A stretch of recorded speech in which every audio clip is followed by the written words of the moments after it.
Speaker. There are thousands of Carillion workers who will turn up to work tomorrow unsure of having a job, who may not appreciate Conservative boasts about employment today. Carillion workers face cuts to their pensions, and hundreds of small firms along the supply chain are also uncertain about their future. The traditional role of the Treasury is to protect our public finances. Will the Minister now explain to the House what involvement the Treasury had with the billions of pounds of contracts held by Carillion at the time of its liquidation? We know Treasury approval is required for these PFI contracts. Can the Minister tell the House how many PFI2 contracts were signed by the Treasury during the current Chancellor's time in office, and what will happen to those projects and the staff working on them when there were loud and clear worrying signs about Carillion? Why, instead of intervening, did the Treasury ministers collude in the strategy of drip-feeding more contracts to Carillion to buoy up an obviously failing company? Secretary.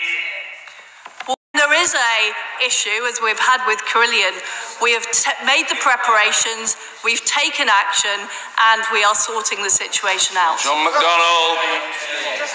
We are asking questions now about when it was obvious this company was failing and what the Treasury role was. I put it no stronger than this, Mr. Speaker. At this stage, there are real suspicions that the government was too close to this company and too wedded to its privatisation role.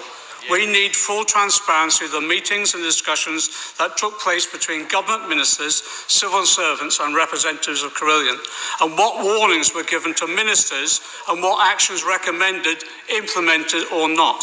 We now need the Treasury to start playing its proper role and provide an independent assessment of the potential costs and risks facing the taxpayer. It's already been referred to. Yesterday, a Cabinet Office minute was published after the statement establishing a contingent liability. We urgently need to know from the Treasury what is the potential range of costs now facing the taxpayer. Chief Secretary. Well, first of all, we publish all of those minutes, all of those details of meetings already. We are a transparent government. We make decisions in an objective fashion. Those decisions are signed off by the Treasury and they are signed off by the Cabinet Office.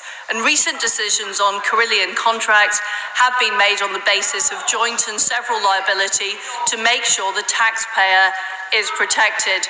We always look for value for money in the way that we set up our contracts.